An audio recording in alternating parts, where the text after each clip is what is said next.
அஸ்ஸலாமு அலைக்கும் வரஹ்மத்துல்லாஹி வரகாத்துஹு. பிஸ்மில்லாஹிர் ரஹ்மானிர் ரஹீம். அன்பான சகோதர சகோதரிகளே, எல்லாம் வல்ல அல்லாஹ்வின் நல்லடியார்களே, இன்று நாம் காண இருக்கும் தலைப்பு அறியாமை கால பழக்கங்கள். வீட்டுக்குள் வரும்போது சகுனம் பார்ப்பது.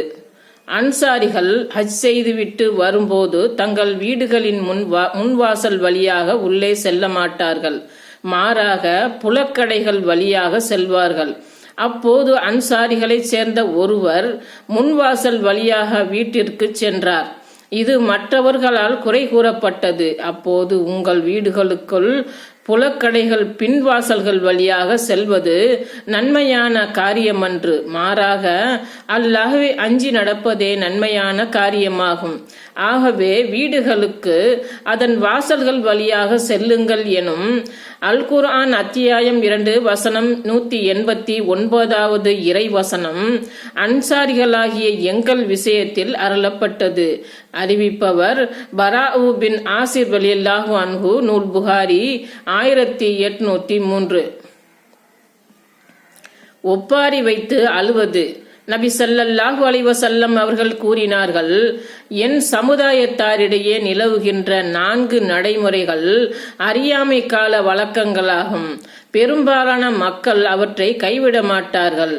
அவை யாவன: குலப்பெருமை பாராட்டுவது, அடுத்தவரின் பாரம்பரியத்தை குறை கூறுவது, கிரகங்களால் மழை பொழியும் என எதிர்பார்ப்பது மற்றும் ஒப்பாரி வைத்து அழுவது.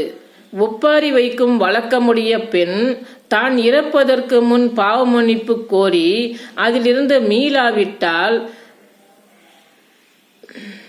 மறுமை நாளில் தராக்கில் கீழ் ஆன நீலங்கியும் சொறி சிறங்கு சட்டையும் அணிந்தவளாக அவள் நிறுத்தப்படுவாள். அறிவிப்பவர் அபு மாலிக் ஆசிம் ரலியல்லாஹு அன்ஹு, நூல் முஸ்லிம் 1700. ஜோதிடனிடம் செல்வது. முஆவியா பின் அல் ஹக்கம் அஸ்-சலீம் ரலியல்லாஹு அன்ஹு அவர்கள் கூறியதாவது, நான் நபி ஸல்லல்லாஹு அலைஹி வஸல்லம் அவர்களிடம், அல்லாஹ்வின் தூதரே, நாங்கள் அறியாமை கால பாவம் காரியங்களை செய்து வந்தோம், ஜோதிடம் சென்று வந்தோம், குறி கேட்டுக் கொண்டிருந்தோம் என்றும் கூறினேன். அதற்கு அவர்கள், ஜோதிடர்களிடம் நீங்கள் செல்லாதீர்கள் என்றார்கள். மேலும் நாங்கள் பறவையை வைத்து குறி பார்த்து கொண்டிருந்தோம் என்றும் கூறினோம்.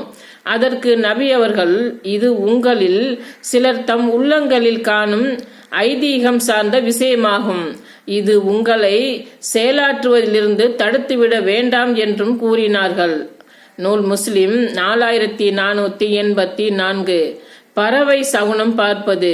நபி ஸல்லல்லாஹு அலைஹி வஸல்லம் அவர்கள் கூறினார்கள், தொற்று நோய் என்பது கிடையாது, பறவை சகுனம் ஏதும் கிடையாது, ஆந்தை சகுனம் என்பதும் கிடையாது, சபன் மாதம் பீடை என்பதும் கிடையாது.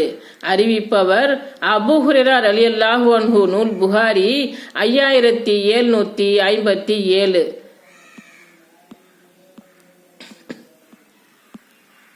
நபி ஸல்லல்லாஹு அலைஹி வஸல்லம் அவர்கள் கூறினார்கள், ஆதமின் மகன் மனிதன் என்னை புண்படுத்துகிறான், அவன் காலத்தை ஏசுகிறான், நானே காலம் படைத்தவன் ஆவேன், என் காலத்திலேயே அதிகாரமானதும் உள்ளது, நானே இரவையும் பகலையும் மாற்றி மாற்றி கொண்டு வருகின்றேன் என்றும் அல்லாஹ் கூறுகிறான். அறிவிப்பவர் அபூ ஹுரைரா ரலியல்லாஹு அன்ஹு, நூல் புகாரி 7491.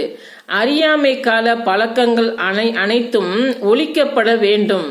அறியாமை காலத்தில் அனைத்து விவகாரங்களும் என் பாதங்களுக்கு கீழே புதைக்கப்பட்டவையாகும். அறியாமை காலத்தில் நிகழ்ந்துவிட்ட உயிர் கொலைகளுக்கான பழி வாங்குதல்கள் அனைத்தும் என் பாதங்களுக்கு கீழே புதைக்கப்பட்டவையாகும். அறிவிப்பவர் ஜாபிர் ரலியல்லாஹு அன்ஹு, நூல் முஸ்லிம் 2334. அறியாமை காலத்து பழக்கத்தை விரும்புபவன். நபி ஸல்லல்லாஹு அலைஹி வஸல்லம் அவர்கள் கூறினார்கள், மனிதர்களிலேயே அல்லாஹ்வின் கடுமையான கோபத்திற்கு ஆளானோர் 3. 1.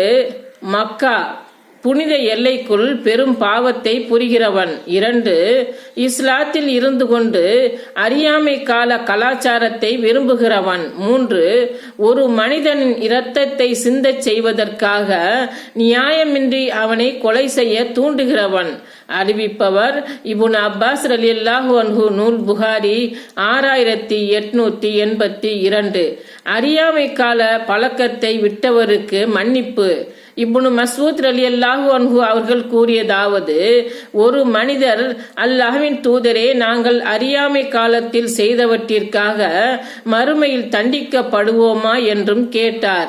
நபி ஸல்லல்லாஹு அலைஹி வஸல்லம் அவர்கள், எவர் இஸ்லாத்தில் இணைந்து நன்மை புரிகிறாரோ அவர் அறியாமை காலத்தில் செய்த தவறுக்காக தண்டிக்கப்பட மாட்டார்.